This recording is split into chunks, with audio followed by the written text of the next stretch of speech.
Di zaman kerajaan perpaduan ni macam-macam yang pelik berlaku kan. Yang tak pernah berhimpun bawa pedang pun dah berhimpun zaman sekarang. 3 tahun dia jadi kerajaan kan. Tak terfikir dia nak bawa pedang berhimpun, tiba-tiba bila kita jadi kerajaan, berbaris bawa pedang pula. Pedang fake, bawa tombak tu. Main hebat dia orang. Orang rohaniah Selayang punya. Pengikut setia di FB, YouTube, TikTok, konten. Ni siapa ni? Ben Soteria. Terima kasih kepada mereka-mereka yang selalu ikut FB saya, TikTok. Saya tak pandai sangat ber-TikTok ni. YouTube. Saya selalu aktif di YouTube lah. Bang, hari ini suspek datang ke Parlimen tak? Saya tak tahu. Saya tak sempat nak pergi tengok dekat Parlimen sebab ada urusan tak selesai lagi ni. Kes bawa pedang apa cerita? Yang sebenarnya isu dia bukan masalah isu matlamat perhimpunan tu kan. Kita faham mereka berhimpun bukan untuk berperang. Bukan juga untuk demonstrasi, tapi peraturan dia ada. Bila kita berhimpun, apatah lagi berarak, dia pertama sekali dia kena ada permit kerusan pihak polis. Polis akan tanya apa tujuan perhimpunan, di mana perhimpunan dibuat, dari pukul berapa ke pukul berapa, anggaran yang akan terlibat, kemudian apakah barang-barang yang kau bawa dalam perhimpunan. Itu tujuan diminta permit kelulusan. Dia tak bolehlah kau nak tunjukkan, nak samakan perhimpunan yang kau buat di Terengganu tu dengan budak tadika, budak tadika pegang replika pedang dan sebagainya dalam pakaian beragam. Tak boleh, tak sama. Dalam program-program expo contoh, dalam expo kadang-kadang ada pertunjukan tarian yang memegang tombak dan sebagainya. Itu expo yang mereka telah pun dapat kebenaran untuk membuat program-program tersebut. Yang kamu buat ni adalah perhimpunan, perarakan di tempat awam. Tentulah pertama sekali kamu mestilah mendapat permit untuk mengadakan perhimpunan atau perarakan kan. Yang kedua, kenapa tiba-tiba ni pula sibuk nak tunjuk kekuatan. Aduh, macam-macam. Assalamualaikum kata Abdul Jalal. Pak Jalal, Waalaikumsalam. Lepas tu bila dia dah kena attack, dikaitkan dengan satu himpunan di Pulau Pinang, kononnya pakai baju komunis tu. Baju tu warna dia sama lah macam baju komunis, tapi kita baca balik itu bukan perhimpunan yang tidak ada kena-mena perhimpunan komunis kan. Dia panggil perhimpunan apa tu? Kalau anda Google, anda type, dia tak ada kena-mena pun dengan Parti Komunis Melayu. Dia ada satu program sambutan, apa nama dia sambutan tu, dan dia mendapat kebenaran daripada pihak polis untuk mengadakan perhimpunan, dan dia tidak ada bawa keris, pedang dan sebagainya lah kan. Ini bukan pencerahan, ini sembang-sembang. Saya tidak boleh buat pencerahan kat sini sebab ini bangunan kerajaan. Saya sekarang berada di pejabat. Saya berada di Majlis Bandaraya Kuantan. Jadi saya tidak boleh nak buat pencerahan politik dekat sini. Nanti habis semua kaki tangan staf tu dengar, ini apa ni? Ceramah politik ke apa ni kan? Jadi kita sembang-sembang lah. Sementara nak tunggu kejap lagi, pukul 2, saya nak kena settle saman parking. Itu matlamat saya datang sini.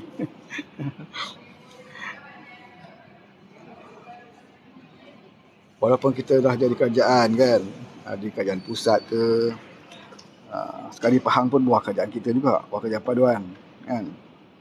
Tapi bila kita bersalah, kita akui kesalahan kita. Kalau kita kena saman, kita bayar saman. Kalau boleh merayu, kita merayu. Tak nak guna kabel-kabel, no kabel-kabel untuk settle kes. Bagi saya lah. Padahal kita boleh je guna. Kita ada exco, kerajaan negeri, kita ada kawan-kawan kita dalam ahli majlis, majlis Bandar Kuantan. Tapi bila kita melakukan kesalahan, kita kena akui kesalahan kita. Jangan ego, jangan sombong. Dan kalau saman tu tinggi, kita buatlah rayuan, bayar. Saya hari ni pun buat rayuan. Dan tadi saya datang, dia kata rayuan selepas waktu makan pukul 2. Saya tunggulah. Sekejap lagi pukul 2. Kan? Buang rayuan lah. Tak payahlah ada ego. Jangan jadi macam Razman Zakaria, kan? Dia fitnah orang, kemudian dengan egonya dia bagi tahu, dia takkan tarik balik, takkan minta maaf. Setakat Anwar saman dia 5 juta, dia kata tak heran. 5 juta itu adalah kecil berbanding daripada akidah umat Islam yang saya cuba selamatkan, kata Razman. Last kali seselu je dia selotok, tarik kes, minta maaf, kan? Ini masalah dia bila keegoan tu terlalu tinggi, ya.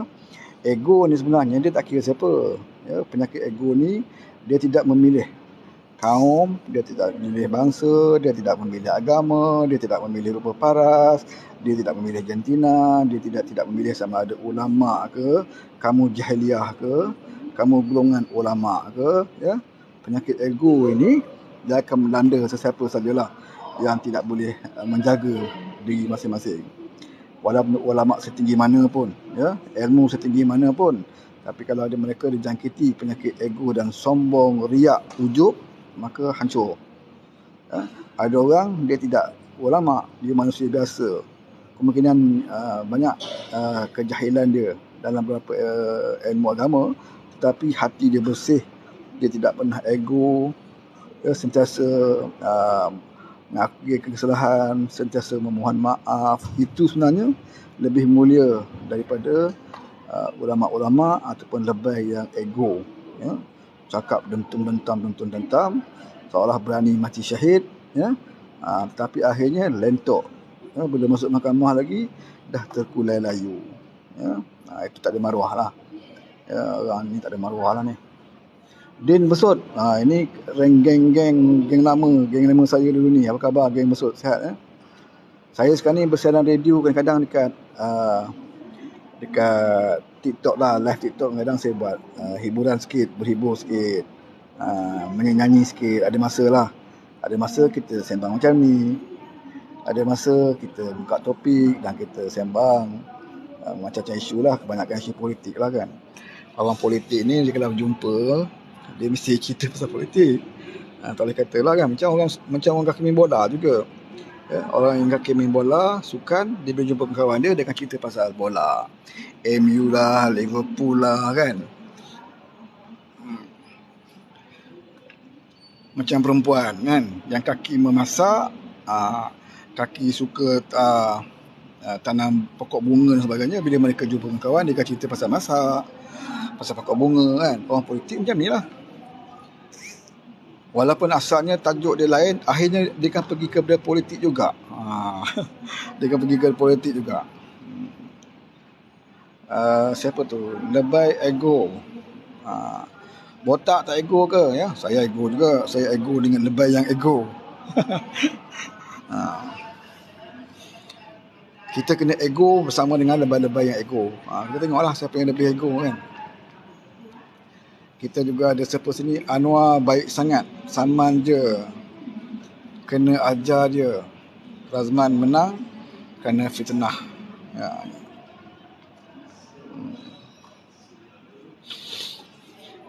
Tak boleh lah, kita tak boleh nak hasut Anwar supaya kalau dia dah maafkan Razman, dia dah memaafkan, ya. Kalau sebelum tu mungkin kita boleh bagi tahu Datuk Seri, janganlah, ya, dah kerap sangat Razman fitnah orang ni, sesekali kena ajar juga.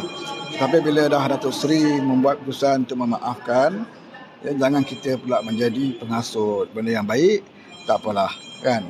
Tapi insya-Allah akan datang, kita harap Datuk Seri berpada-pada lah, ya. Buat baik berpada-pada, buat jahat jangan sekali. Lepas ini kes Sanusi pula, MB Kedah yang juga turut disaman. Kemudian ada MP di Terengganu, ya, juga disaman. Saya harap tidak ada lagi lah, ya, upacara menyambut Hari Raya Aidilfitri maaf zahir batin. Bukan apa, kesian lah, ya, kesian kepada penyokong-penyokong yang yang terpaksa berdepan dengan mereka-mereka yang kaki fitnah ini, ya. Tiba-tiba bila waktu yang sepatutnya mereka mendapat hukuman, mereka mendapat pengampunan pula, kan. Memanglah besar pahala bagi sesiapa yang memaafkan kesalahan orang lain, ya. Tetapi dalam politik ini, ada ketikanya benda yang baik itu tidak baik untuk dilakukan. Ada benda yang baik tapi tidak baik untuk dilakukan berdasarkan kepada masalah politik. Contohnya, setiap kali pemimpin lebay ni memfitnah kita, maka setiap kali difitnah, setiap kali kita memaafkan. Nampak baik tetapi tidak bijak dari segi masalah politiknya. Benda baik tapi tidak kena dengan tempat dia. Nak maaf boleh tapi tengok orang dia. Kalau orang yang duk fitnah kita ini adalah orang yang sentiasa menjadi fitnah itu makanan harian dia. Kita tahu dalam agama kita, fitnah ni sama seperti memakan daging saudara kita yang telah mati. Ini agama sebut. Fitnah ini sama seperti memakan daging saudara kita yang telah mati. Jadi kalau seseorang itu dia menjadikan makanan daging saudara mara dia telah mati itu sebagai menu harian dia, bermakna setiap hari dia melakukan fitnah, kemudian dia dimaafkan. Bila aku fitnah, dia dimaafkan. Perbuatan memaafkan itu baik, tetapi tidak bijak bagi seorang ahli politik. Tidak bijak bagi seorang politik. Ini ada kawan pun nak call ni. Aduh, orang tengah live masa tu lah dia nak call. Orang masa betul lah. Saya terpaksa tutup dia call. Saya terpaksa tutup. Oh, dia call lagi. Saya tutup dulu dia call, kemudian saya akan call dia balik. Bukan ego ni. Saya bukan ego. Tetapi dia telefon waktu yang tidak kena. Walau macam mana pun, jangan sia-siakan kawan kita yang call kita. Kalau kita tak sempat nak angkat, pastikan kita kena call dia balik. Jangan sombong. Jangan sombong. Yang ada ahli parlimen ni, hari ni pagi tadi pun saya dah call seorang ahli parlimen waktu rehat. Saya tahu dia tadi bersidang parlimen. Waktu rehat mungkin dia free, saya call 2-3 kali tak angkat. Tapi saya masih lagi bersangka baik. Kemungkinan walaupun waktu rehat, mungkin dia tengah makan, mungkin dia tengah solat, mungkin dia tengah mengadakan satu perjumpaan dengan kawan-kawan dia untuk bincang di luar parlimen kan. Jadi jangan cepat sangat kita melatah. Bila kita call seorang untuk ada urusan kita dengan seseorang ahli politik, ahli parlimen atau adun, kalau tak angkat tu jangan cepat sangat kita melatah. Kita pun terus hentam dia dalam Facebook. Ini wakil rakyat sombong, dah jadi wakil rakyat angkat call pun tak boleh kan. Tak boleh macam tu. Kita kena tabayun terlebih dahulu, bersangka baik terlebih dahulu. Jangan cepat sangat nak marah. Walaupun kita akui memang ada di antaranya yang kadang-kadang sengaja tak mau angkat panggilan dan sebagainya kan. Tapi kita tak tahu orang yang macam tu siapa dia. Tapi kita tabayun lah dengan semua orang kan. Abang Tongkang, Assalamualaikum katanya. Waalaikumsalam. Saya walaon telah bertaubat. Oh bagus. Ada Abang Tongkang adalah seorang walaon yang telah membuat taubat nasuha. Jadi abang walaon tidak perlu untuk mengucap 2 kalimah syahadah sekali lagi, tak perlu untuk menikah sekali lagi, tak perlu untuk berkhatan sekali lagi. Teruskan dengan kepercayaan, sebab agama politik ini bukannya akidah. Keluar mana parti politik tidak melibatkan akidah. Jadi kalau keluar parti ini, masuk parti ini, tak perlulah nak mengucap 2 kalimah syahadah sekali lagi.